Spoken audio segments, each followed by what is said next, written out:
Eu ainda sinto arrepios ao me lembrar daquela noite de tempestade. Até hoje, ela me lembra que não dá para confiar em ninguém. Não importa o quanto você ache que conhece alguém.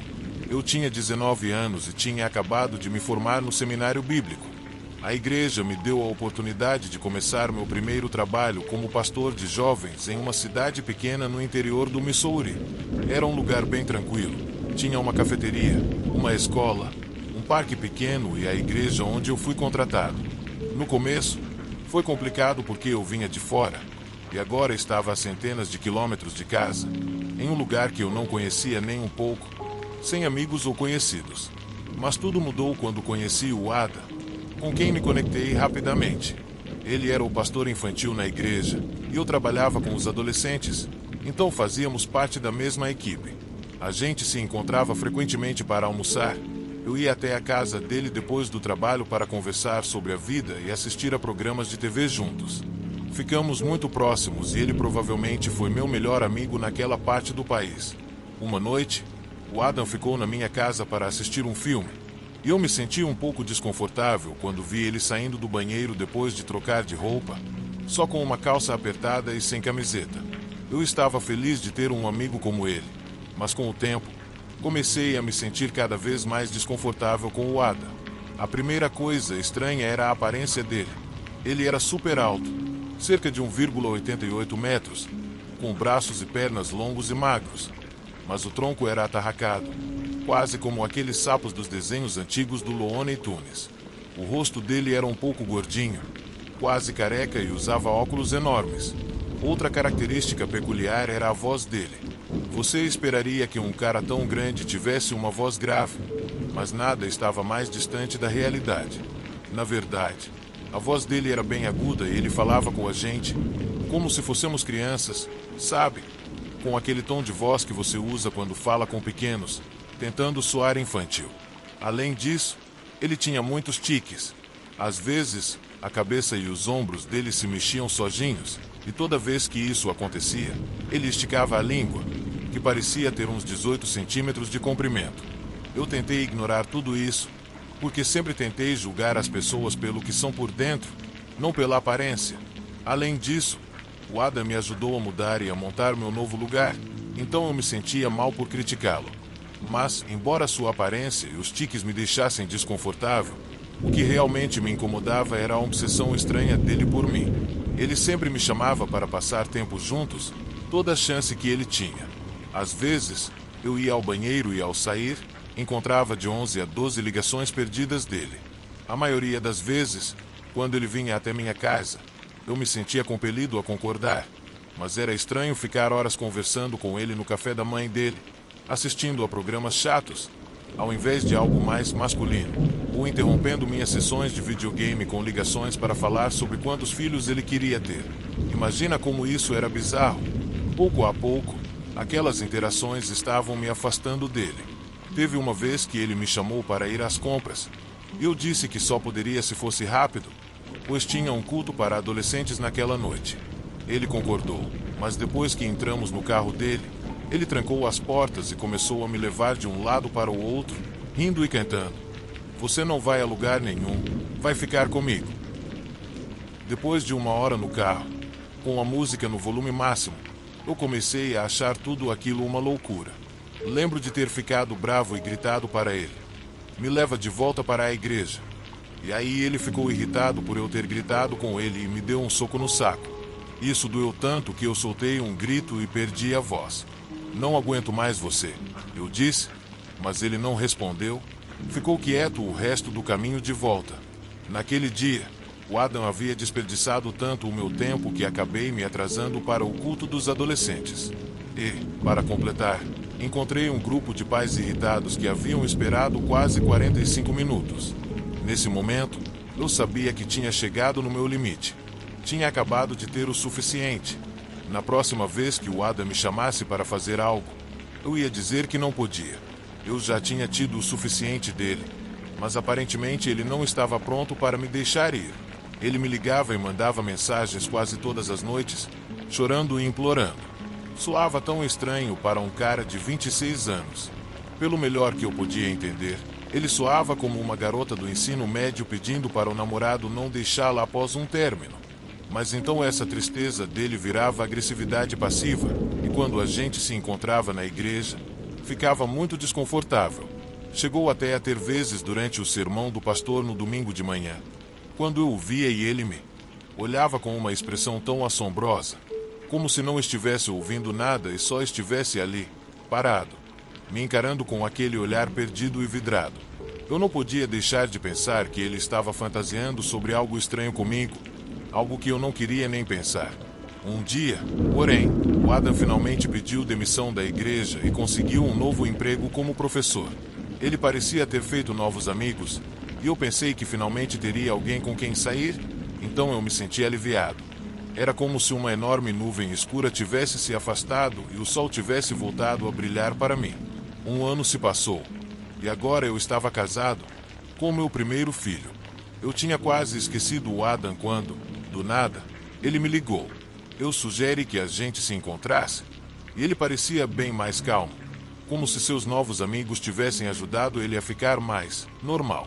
Fomos almoçar e ele me convidou para ir ao jogo de futebol da escola dele. Por um momento, eu hesitei, mas depois pensei, finalmente algo mais masculino. Minha esposa estaria fora do estado visitando a família com o nosso bebê. Então decidi que não era problema e concordei em ir. Durante o jogo, enquanto ele estava com os amigos dele, começou a chover. Depois do segundo tempo, virou uma tempestade real, com ventos fortes. A escola anunciou que o jogo estava cancelado e pediu para todos voltarem para seus carros. Saímos imediatamente do local, e quando chegamos aos carros, de repente a sirene de tornado começou a tocar. Eu não conseguia acreditar como o clima mudou tão rápido, de um momento para o outro. Mas como eu morava quase 1 hora de lá, o Adam sugeriu que eu ficasse na casa dele até o perigo passar. Tornados no meio oeste não são brincadeira, então eu aceitei de boa. Mas isso acabou sendo um dos maiores erros da minha vida. Um erro tão grande que eu preferia ter enfrentado o tornado naquele dia. O que deveria ter levado 5 minutos acabou virando uma viagem de 20 minutos. E quando finalmente chegamos na casa dele, ele me mostrou a casa, que tinha uma atmosfera meio macabra, cheia de bonecas antigas e coisas estranhas que pareciam ter saído de uma loja de coisas usadas. Apesar da estranheza da decoração, a noite começou bem. Colocamos um programa de construção na TV e aproveitamos alguns petiscos e bebidas. Foi até uma forma relaxante de passar a tempestade, ao invés de dirigir a 30 km por hora na chuva torrencial por horas. Por volta da 1h30 da manhã, a tempestade ainda estava forte, então decidimos ficar por ali. Eu pedi um travesseiro e cobertor para me ajeitar no sofá, mas ele insistiu. Não, melhor no meu quarto. Tem espaço para os dois. Óbvio que isso me deixou desconfortável, então disse que o sofá estava ótimo para mim, mas ele insistiu tanto que eu acabei aceitando. Quando cheguei no quarto dele, a primeira coisa que percebi foi que a cama dele era bem dura e ele só me deu um cobertor pequeno do Mickey Mouse e um travesseiro meio amassado que estava por ali. Depois de ficar me virando por horas, por volta das 2 horas, ouvi a voz do Adam no escuro do quarto dele. Pode pular na cama se quiser, tem espaço. Eu disse que não, de forma firme, e continuei me mexendo no meu canto. Mas meia hora depois, ele me perguntou de novo. Tem certeza que está tudo bem? Eu não sei o que me deu, mas eu estava tão cansado e minha costa estava doendo tanto que acabei pulando na cama. Deitei de costas, olhando para o teto, e percebi que ele ficava tentando se aproximar de mim. Achei que ele estava meio dormindo, então dei um pouco de espaço. Isso aconteceu várias vezes até que eu quase estava caindo no sono quando, subitamente, ele me agarrou pela perna e começou a me puxar em direção a ele, tentando me beijar. Eu me desvencilhei o mais rápido que pude e senti um pânico tomando conta de mim.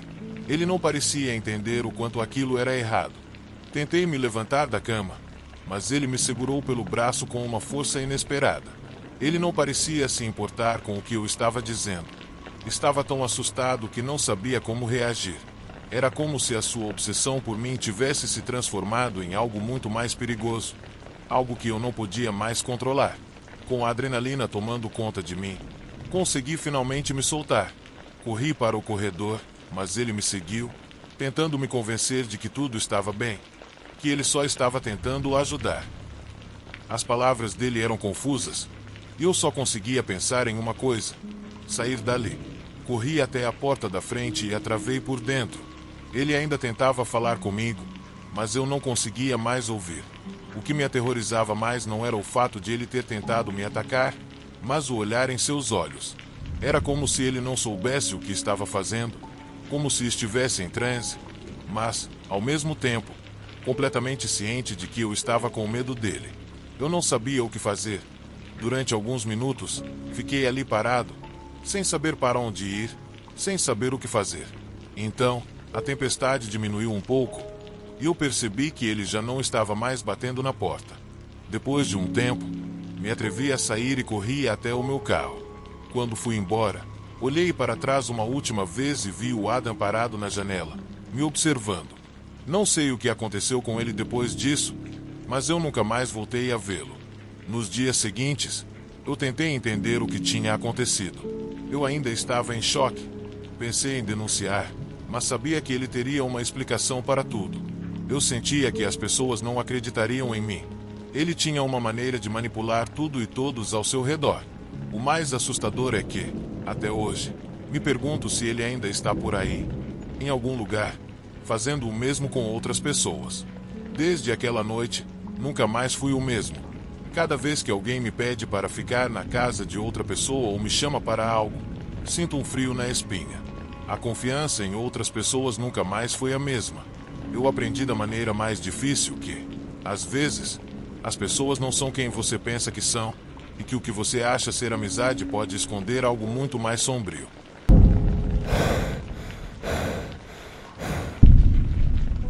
Isso aconteceu alguns anos atrás, quando eu tinha 25 anos.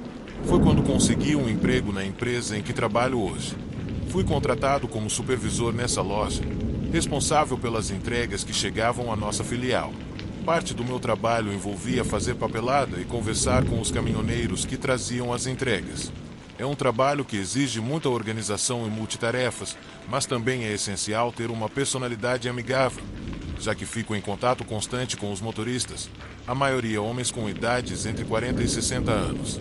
Alguns desses motoristas são ótimos, prestativos e super profissionais, mas teve um que era estranhamente irritante por ser excessivamente falante.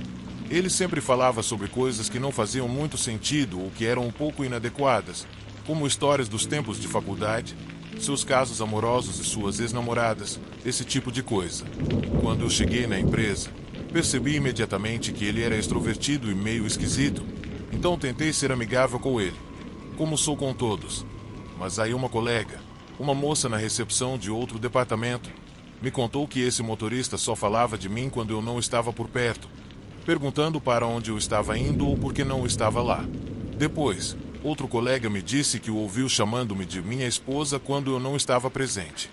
Depois de descobrir essas coisas estranhas, tomei a decisão lógica de ser menos simpático com ele e manter tudo estritamente profissional. Se ele mencionasse algo sobre sua vida pessoal, eu simplesmente ignorava e seguia com a papelada. Não fui rude nem nada. Apenas parei de fazer esforço para conversar com ele e estabelecer uma relação de confiança, já que, depois do que descobri, confiança era a última coisa que esse homem me gerava. Teve uma vez em que ele começou a conversar comigo na sala da secretária. Embora no começo eu tentasse evitar a conversa, depois outros colegas chegaram e eu relaxei um pouco.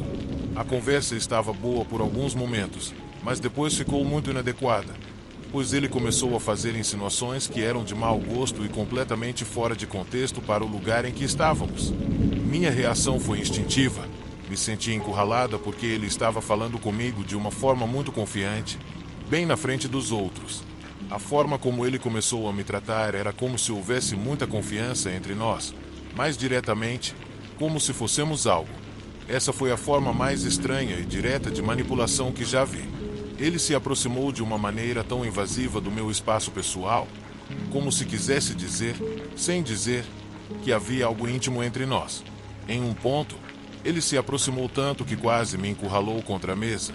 Então eu praticamente me desloquei para baixo dele para colocar distância. Depois de ele fazer mais um comentário inadequado, quando eu estava de costas. Eu me virei e disse a ele e aos outros 3 colegas que passavam que ele e eu não éramos nada e que, dali em diante, nossa comunicação seria estritamente profissional. A partir daquele dia, esse cara começou a virar a cara para mim. Tudo o que ele dizia era um ataque à minha personalidade.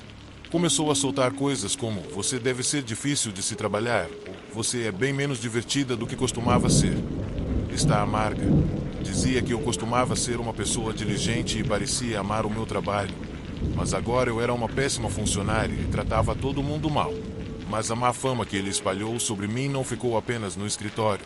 Ele começou a contar para outros motoristas que eu era antiética e uma série de outras coisas negativas sobre mim, falando pelas minhas costas e espalhando fofoca por aí. Diante disso, decidi contar para o meu chefe o quanto eu estava desconfortável.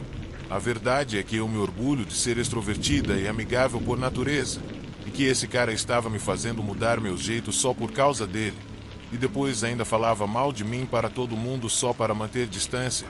Isso foi o último golpe. Então eu estabeleci um limite. Diante da minha queixa, meu chefe fez um relatório. Depois disso, as coisas se acalmaram, pelo menos por um tempo. Meus colegas ainda ouviam alguns boatos de vez em quando. Parecia que esse sujeito estava com dúvidas sobre de que lado eu estava. Eu pensei que fosse água passada e tentei colocar o que aconteceu para trás. Mas então comecei a receber chamadas todos os dias, por 3 ou 4 semanas. Meu telefone ficava tocando em horários aleatórios, seja no trabalho, em casa ou até de madrugada. No começo, pensei que fossem chamadas de spam, mas ninguém dizia nada. O número sempre aparecia como desconhecido, então eu não fazia ideia de como bloquear. Tinha a sensação de que isso tinha a ver com aquele cara, porque, durante suas histórias de antigamente, ele já tinha mencionado que gostava de fazer coisas assim, como ligar para as pessoas que ele achava que o tinham machucado, fazendo trotes e deixando coisas nas portas e carros. Então comecei a manter um registro no trabalho. Pedi para meus amigos de outros departamentos ficarem de olho, principalmente se o cara falasse algo sobre fazer chamadas ou algo parecido. Ele tinha uma língua solta, então eu tinha certeza de que ele acabaria falando algo sem querer em algum momento. Mesmo que não aparecessem rumores, minhas chamadas não paravam. Se eu estivesse no trabalho, às vezes desligava o telefone e colocava na minha bolsa só para ter um pouco de paz. Quanto mais eu pensava nisso, mais claro ficava. Claro que esse velho amargurado tinha todo o tempo do mundo para me incomodar. Ele dirigia um caminhão, então tinha certeza de que passava cerca de 18 horas por dia no telefone. Então deixei as chamadas passarem. Eu atendia e dizia o que pensava dele. Mesmo no trabalho, olhava bem nos olhos dele e agitava o telefone na frente dele, deixando claro que eu sabia que era ele e que ele não ia me intimidar. Percebi que isso estava deixando ele desconfortável. Então, numa noite, no fim de semana, acordei porque o telefone estava iluminado. Não estava vibrando, mas a luz constante na tela me despertou. Era uma chamada de um número desconhecido. Eu me virei na cama e atendi, pronta para soltá-lo um monte de palavrões, quando ouvi uma buzina bem forte bem na frente da minha casa. Agora, legitimamente, eu fiquei com medo. Levantei da cama e olhei pela janela, e vi o caminhão daquele cara bem no meio da rua, o mesmo que ele usava para ir trabalhar. Quando ele viu que eu estava abrindo a cortina, ele imediatamente desligou e arrancou na escuridão. A buzina parou instantaneamente. Eu não sabia o que fazer ou o que pensar.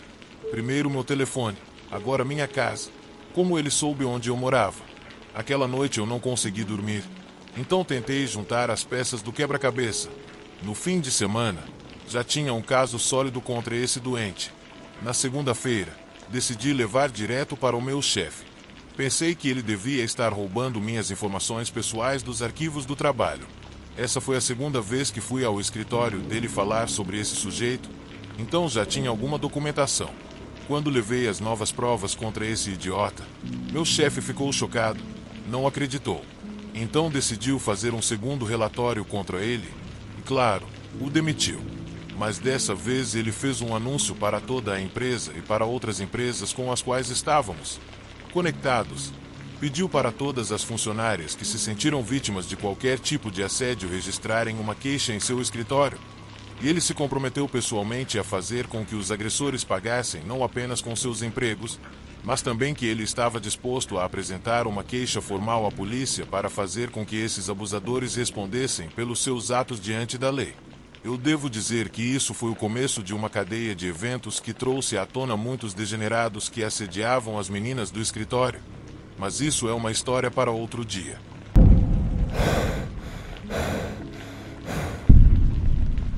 Olá, meu nome é Benjamin e vou contar a vocês uma das experiências mais loucas e perturbadoras que já vivi. Vou ser sincero, não sou o melhor escritor do mundo, mas farei o meu melhor para que vocês entendam o que aconteceu. Na época, eu morava em Denver, Colorado, mas naquele fim de semana decidi dar uma escapada para São Francisco, já que alguns amigos meus organizam um festival de música anual em um bar de motoqueiros perto de Big Sur.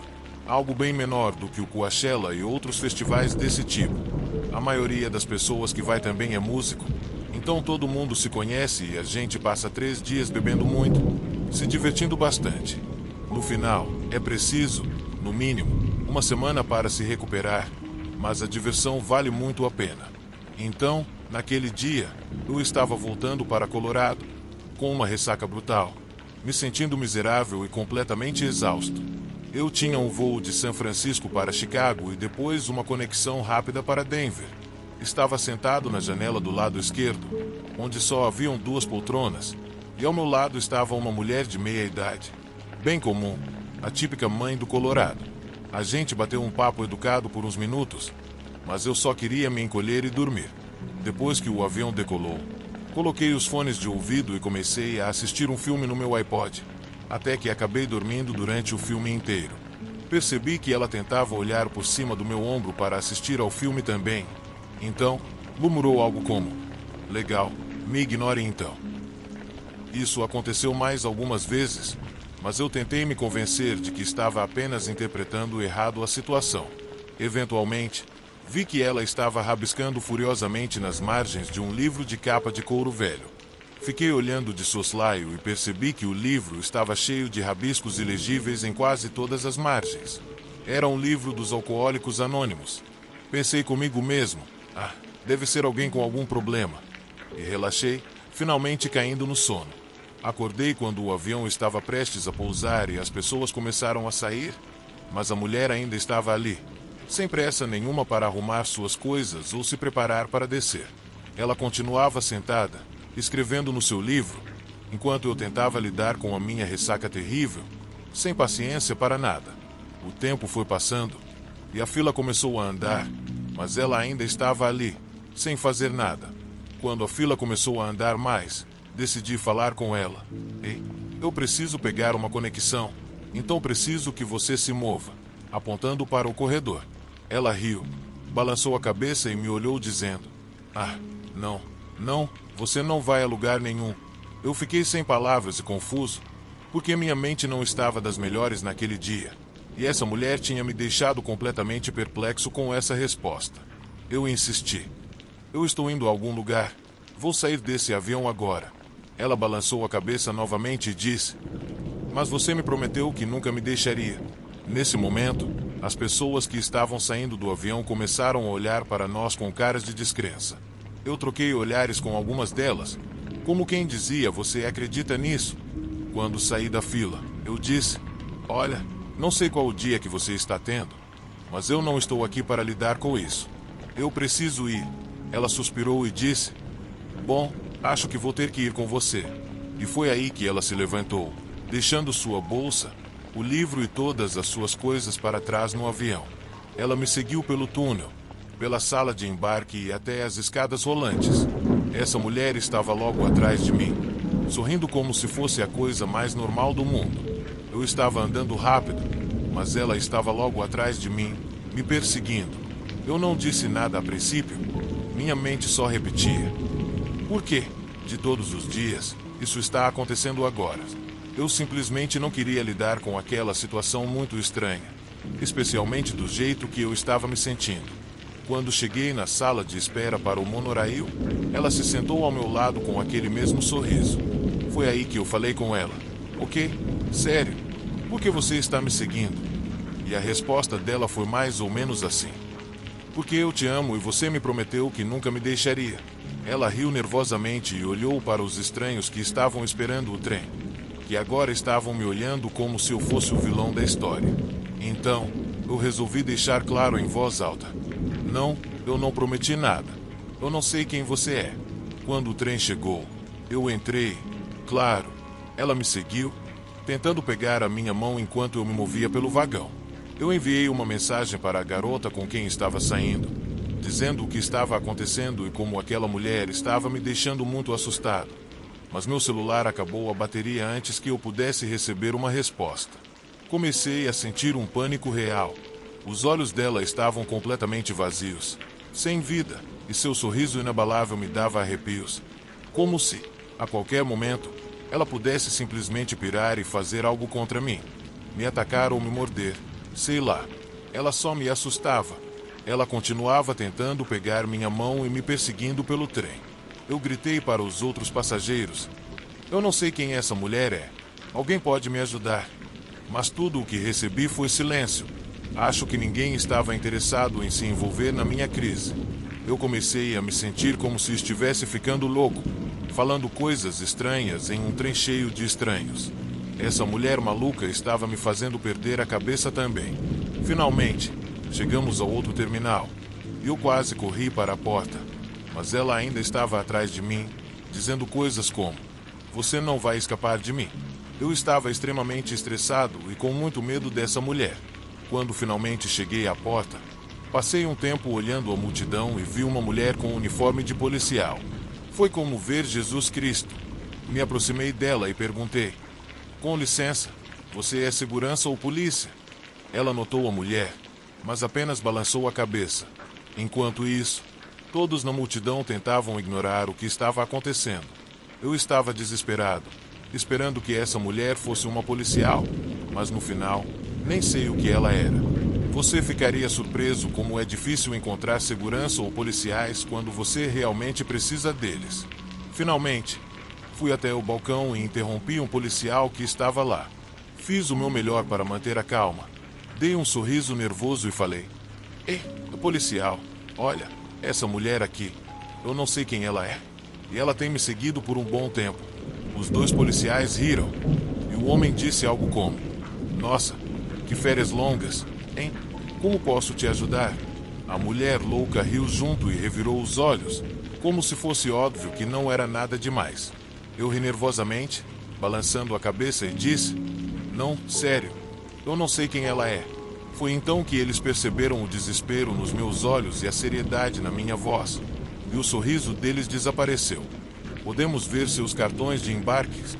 Eu entreguei o meu, e ela tirou o dela do bolso, continuando a explicar que tinha perdido sua bolsa no voo anterior. Os agentes começaram a conversar entre si, ignorando a mulher, que tentava mais uma vez pegar minha mão. Eles fizeram algumas ligações rápidas em voz baixa e depois voltaram para mim. Pode vir com a gente, disseram, me conduzindo por uma porta, deixando a outra mulher para trás. Eles me colocaram no avião cerca de 10 minutos antes dos outros passageiros, e uma equipe de funcionários entrou para pedir desculpas. Quando os outros começaram a embarcar, todos me olhavam com um pouco de simpatia e confusão. O homem que sentou atrás de mim perguntou: o que aconteceu? Eu contei uma versão resumida e ele me disse que a mulher teve um colapso total, gritando com ele e arrancando os próprios cabelos, até ser levada embora algemada. Você realmente não a conhecia? Ele perguntou. Não, eu respondi, e ele apenas acenou com a cabeça. Depois disso, nunca mais ouvi falar daquela mulher. Até hoje, fico me perguntando o que se passava na cabeça dela. Mal contei essa história para meus amigos, porque parece tão louca. Nunca recebi mais informações sobre o incidente, nem sei quem ela era ou porque ela achava que eu tinha prometido algo a ela, muito menos amor eterno. Até hoje, quando lembro do olhar dela e das palavras, você me prometeu que nunca me deixaria. Sinto um arrepio. Foi uma experiência bem estranha. Embora não tenha sido sobre assassinato ou ter visto um fantasma, essa experiência foi realmente assustadora para mim. E até hoje, fico nervoso toda vez que preciso pegar um voo.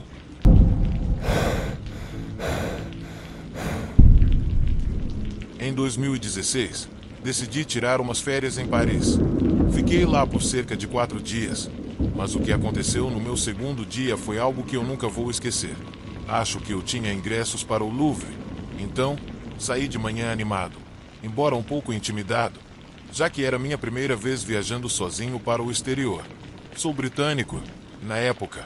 Tinha apenas 19 anos, então estava aproveitando ao máximo aquele momento.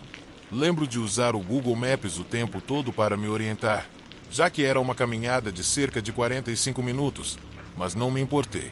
Estava indo. Depois de uns 15 minutos, um cara me viu, assobiou e sorriu.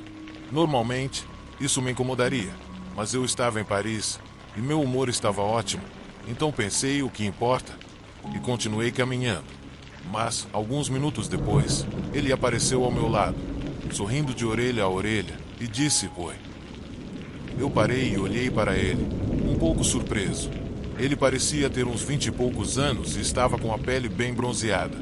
Respondi com um oi também, ainda meio surpreso, porque suspeitava que ele estivesse me seguindo, e tudo aquilo estava muito estranho. Começamos a conversar com meu francês ruim, e eu disse que estava lá visitando e indo para o Louvre. Ele me fez várias perguntas, mas não lembro de todas, só daquelas perguntas típicas de dois estranhos na rua. Mas, em determinado momento, eu perguntei por que ele estava me seguindo e se ele não tinha mais nada para fazer. Isso não o afetou nem um pouco. Ele apenas sorriu e disse que estava me seguindo porque não tinha nada melhor para fazer e que me chamava a atenção. Só assim, do nada. Depois disso, ele sugeriu que a gente fosse jantar juntos naquela noite. Na minha cabeça, pensei, ótimo, isso não vai acontecer, então decidi brincar um pouco com a conversa. Perguntei se ele fumava, e ele ficou surpreso, mas disse que sim. O inglês dele também era bem limitado, o que achei estranho. Por que falar com alguém em inglês se não se domina bem o idioma? O caso é que eu procurei no Google, você fuma maconha. E ele parecia um pouco confuso, mas riu e disse, sim, vem comigo e a gente fuma depois. Eu ri também, pensando que estava brincando com ele. Achei também estranho o fato de ele não conhecer muito bem a cidade, já que ele não sabia onde ficava o Louvre. Então, não fiz mais perguntas sobre a vida dele, porque parecia óbvio que ele não era francês, ou pelo menos não morava em Paris, já que o francês dele não era tão bom. Eu disse a ele que já tinha meus ingressos para o Louvre e que iria direto para lá, então não iria a lugar nenhum por enquanto. Fiz isso com a intenção de ele parar de me seguir, já que iria entrar nesse lugar e ele não poderia ir comigo. No entanto, ele continuou me seguindo. Não entendo por que ele estava me seguindo, mas a verdade é que ele não parecia nem um pouco se importar para onde eu estava indo. Então, ele disse, espera por mim, a gente pode jantar depois. Vem para o meu apartamento, eu te apresento para meus amigos e a gente fuma lá. Nesse momento, meu coração começou a bater mais rápido. Eu estava sozinha em um país estrangeiro, e esse cara não parava de me seguir. Agora ele estava me convidando para o seu apartamento, como se eu morasse na cidade, mas ele nem sabia onde ficava o Louvre, um dos lugares mais icônicos de Paris. Estava acontecendo algo muito estranho aqui, mas eu não sabia o que fazer. Finalmente, cheguei ao Louvre e, ao entrar, o grande espaço aberto cheio de pessoas me deu algum alívio. Fui direto para o quiosque para pegar meu ingresso, e foi nesse momento que vi a oportunidade perfeita de me afastar desse cara, ignorando-o completamente. Havia um homem mais velho lá que falava inglês claramente, voltado para os turistas. Eu disse olá e pedi o meu ingresso, mas minha mente estava tão acelerada que eu não percebi o cara à distância me observando. Então olhei para o homem da bilheteira, um pouco perturbada, e disse a ele que havia alguém me seguindo. A expressão dele mudou imediatamente e mantivemos contato visual. Apontei para a extremidade direita e ele olhou discretamente para lá, e depois voltou a me olhar. Ele me fez algumas perguntas e eu disse que estava indo embora. E ele me aconselhou a não falar com aquele cara e que seria melhor eu me afastar dele o mais rápido possível. Eu concordei sem hesitar. O problema é que eu não sabia muito bem como fazer isso. Nesse momento, o cara veio até mim e perguntou o que estava acontecendo, mas eu não quebrei o contato visual com o homem do balcão. Ele me perguntou se eu achava que ficaria tudo bem, e eu disse que sim, obrigada. Mas o cara ainda estava atrás de mim. mesmo eu já tendo dado um bom passo à frente. Enquanto descia pela escada rolante, vi ele me observando de cima, mas também olhando ao redor, o que me deixou ainda mais desconfortável. O estranho e meio depressivo é que eu tentei alertar toda a segurança, porque havia vários deles antes de entrar, mas ninguém me ouviu. Fui até uma mulher francesa atrás do balcão de ingressos e contei a ela sobre o cara me seguindo, mas ela apenas carimbou meu ingresso e disse, por favor, desça as escadas. Ótimo, ninguém ouvia o que eu dizia. Eu resmunguei baixo, mas então fui até uma mesa de segurança no Louvre e contei o que estava acontecendo. A mulher pediu minhas informações e depois, de maneira bem calma, disse que o cara provavelmente só queria me roubar, me seguindo por mais de meia hora. Ah, isso soa ridículo, pensei. Naquele momento, senti um calafrio estranho pelo corpo todo, mas pelo menos eu já estava dentro.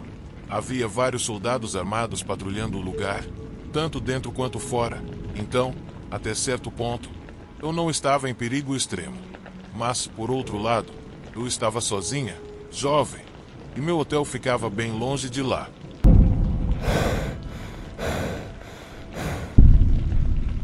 Meu nome é Christy. Tenho 22 anos e levo uma vida fitness. Eu e meu namorado passamos muito tempo na academia. Eu vou com ele quase todos os dias, mas, às vezes, por causa do trabalho dele, ele não pode ir, então eu vou sozinha, o que não é um grande problema. No entanto, quando cheguei na academia naquela noite, encontrei um cara que já tinha visto lá antes. Ele estava todo sorridente e educado, e eu respondi com um sorriso também. Nunca tinha dado muita bola para ele até aquele momento e não sabia que sorrir para ele seria um grande erro. Alguns minutos depois de entrar, comecei minha rotina, mas, enquanto estava fazendo os exercícios, senti como se alguém estivesse me observando o tempo todo, e não demorou muito para eu perceber quem era. Toda vez que eu virava a cabeça, pegava ele me olhando com um sorriso estranho no rosto. Não era um sorriso amigável, era algo meio assustador. Já estava tarde e eu não estava com paciência, então apressei meu treino. Mas notei que o cara mal se mexia ao meu lado, tentando chamar minha atenção, mas eu ignorei completamente e continuei com a minha rotina. Quando terminei, fui direto para o vestiário, peguei as chaves e corri até o meu carro. O problema é que o meu carro é bem velho, então, quando liguei, precisei esperar um pouco para o motor esquentar. Mas naquela noite, eu não tinha tempo para isso, então só coloquei a marcha a ré e acelerei. Foi aí que ouvi o cara gritar: "Ei, garota, espera aí." Quando olhei pela janela, lá estava ele, sorrindo para mim com um olhar estranho nos olhos. Desci o vidro e perguntei o que ele queria, mas o que ele disse me gelou. Ele falou: "Eu sei que você tem um namorado. Já te vi aqui com ele. E não quero que você pense que estou te seguindo, mas eu realmente estou. E prometo que não tenho más intenções. Mas quero que você saiba que vejo a tristeza nos seus olhos e todas as noites eu rezo por você." Naquele momento, eu estava tremendo. Não era só o que ele estava dizendo, mas o jeito que ele dizia. Ele estava sorrindo, mas de uma forma que não combinava com o olhar sinistro nos olhos dele. Eu realmente queria atropelar esse cara. Estou acostumada com caras fazendo elogios sobre a minha aparência, mas nunca tinha ouvido nada tão assustador quanto o que ele falou. Fiquei sem palavras por alguns segundos e então apenas agradeci e saí de lá, derrapando com os pneus. Quando estava na estrada, liguei para minha mãe completamente desesperada, e ela só deu risada, dizendo que ele só estava gostando de mim. Mas eu realmente tinha um pressentimento ruim sobre aquele cara. Depois, passei no Walmart para fazer uma compra rápida, e adivinhem quem estava lá esperando por mim? O próprio Temi. Parece que ele estava me seguindo desde a academia. Enquanto eu estava no caixa self-service, liguei para minha mãe de novo e contei o que estava acontecendo. Desta vez, ela me aconselhou a ficar na linha com ela e fingir que ela era meu namorado. Eu segui o conselho e comecei a dizer que mal podia esperar para chegar em casa e ver meu namorado. Mas isso não impediu o cara, que se aproximou e ficou insistindo que precisava me contar algo mais. Em determinado momento, me irritei porque ele estava me incomodando tanto e gritei para ele me deixar em paz. Mas então ele soltou que adoraria que meu namorado e eu fossemos tomar um café com ele para ouvir o testemunho dele. Ele disse isso com a mesma expressão psicótica que teve antes. Eu juro que nunca tive tanto medo na minha vida. Felizmente, ele não me seguiu até minha casa, ou pelo menos não percebi, mas o fato de ele ter me seguido da academia até o Walmart me deixou arrepiada. Quando cheguei em casa, liguei para o meu namorado e contei o que aconteceu. Então, meu namorado e eu voltamos para a academia para pegar as informações dele. A atendente que estava trabalhando naquela noite já tinha tudo sobre ele e me disse que percebeu que eu estava desconfortável. Então sabia que eu voltaria para denunciá-lo. Eventualmente, cancelaram a matrícula dele, mas eu não fui até a polícia registrar um boletim de ocorrência por conta de algumas experiências ruins que tive com a polícia no passado. Em vez disso, meu namorado decidiu fazer uma postagem no Facebook para alertar outras garotas da academia.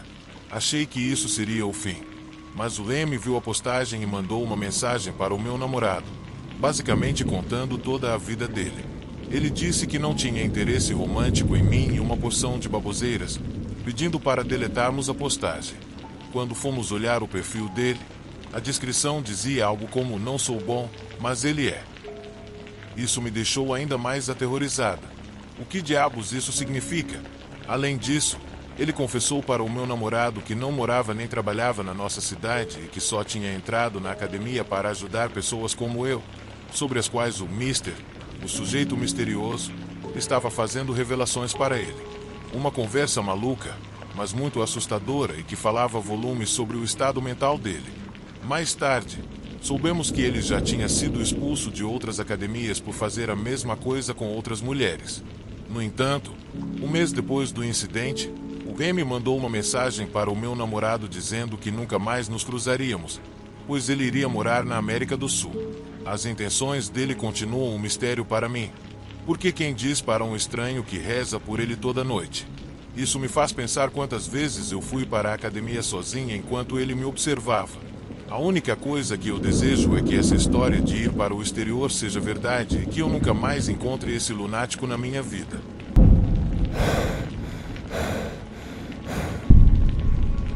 Há cerca de 6 anos, eu trabalhava como gerente de turno em uma drogaria e loja de conveniência que ficava bem em frente ao meu quintal. Eu podia correr até lá e chegar em menos de 1 minuto, se fosse necessário. Então, isso me convinha bastante. Eu estava na casa dos 30 anos na época, mas me mantinha bastante ativa. Apesar de ser uma mulher de estatura pequena e casada, recebia muitos elogios e propostas para sair. Era lisonjeiro, mas também um pouco desconfortável às vezes. A loja onde eu trabalhava, assim como a minha casa, ficava em uma área não muito boa da cidade. Era perto de um lugar movimentado, o que atraía algumas figuras meio esquisitas, mas também o suficiente para atrair viciados, bêbados e malucos. Deixa eu te dizer, não sou do tipo que se assusta fácil, pois já passei por algumas situações complicadas, como quando um cara drogado bateu o carro na loja, destruindo toda a parte de trás, só porque não tínhamos suco de amora naquele dia.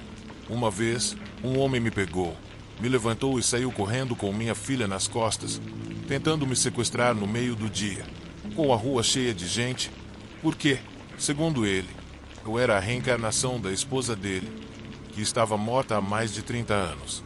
Sim, tão estranho quanto parece, mas sem dúvida, a experiência que vou te contar hoje foi, de longe, a mais aterrorizante de todas.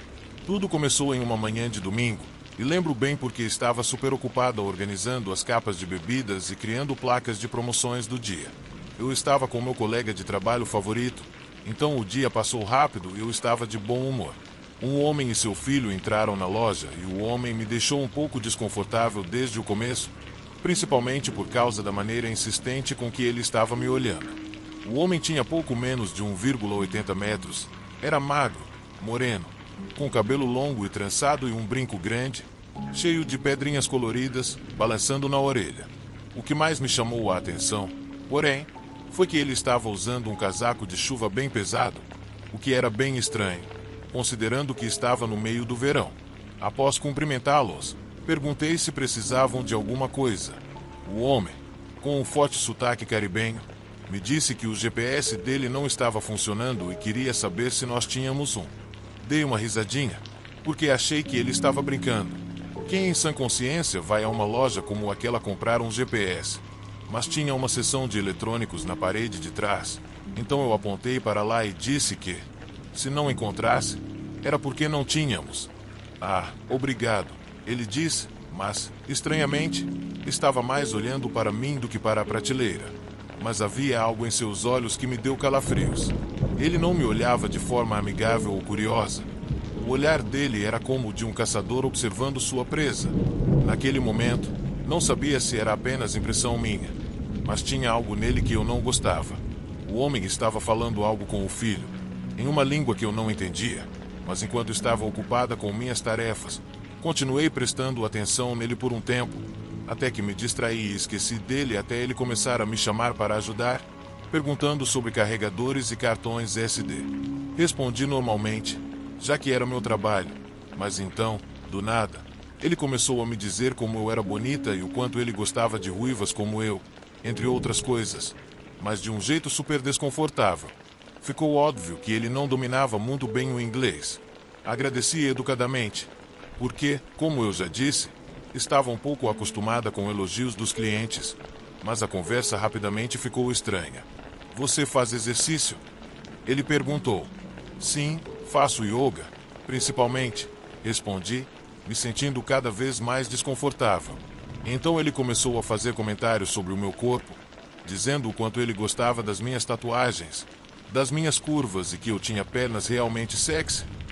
Mesmo já me sentindo claramente desconfortável, tentei ser educada e me afastei para continuar trabalhando. Tentei ignorá-lo, mas senti ele me observando. Mas de repente, ele fez algo que me deixou muito surpresa, e não exatamente de uma forma agradável. Quando eu estava de costas, ele pegou o celular e ouvi o clique da câmera várias vezes. Me virei indignada e pedi para ele não fazer aquilo, mas ele apenas sorriu e falou algo em espanhol, fingindo não entender, mas eu tinha certeza de que ele entendia. Fui para o escritório e contei para outra colega de trabalho que o homem estava tirando fotos de mim e que eu estava me sentindo muito desconfortável. Ela disse que ia falar com ele, mas assim que minha colega saiu, o homem e o filho saíram também. Quando meu turno acabou, eu estava com outra colega e a loja estava cheia, já que eu era a gerente da vez. Depois de um tempo, minha colega me entregou um envelope. O que é isso? Perguntei. Não sei. Um cara com tranças pediu para te entregar, respondeu ela. Fiquei imediatamente nervosa e não queria abrir o envelope na hora. Então abri só quando cheguei ao escritório. Ao fazer isso, minha mandíbula caiu no chão e meu corpo começou a tremer. Dentro do envelope estavam dezenas e dezenas de fotos minhas em vários lugares, em diferentes dias e horários. Meu coração afundou quando percebi que não fazia ideia de quando ele tinha tirado aquelas fotos. A maioria delas era de mim na loja, algumas de mim indo para casa e até algumas com minha filha. Fiquei doente, meus nervos estavam tão mal que eu quase vomitei. Também havia uma nota que dizia algo como: "Você é tão bonita.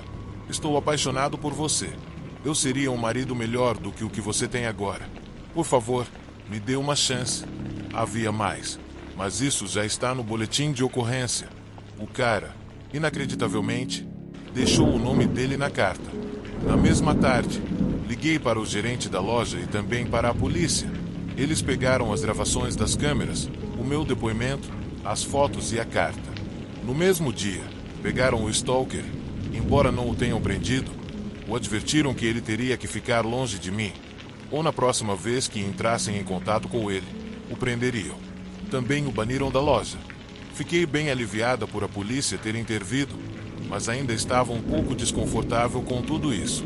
No entanto, depois de algumas semanas, deixei isso para trás e segui minha vida normal.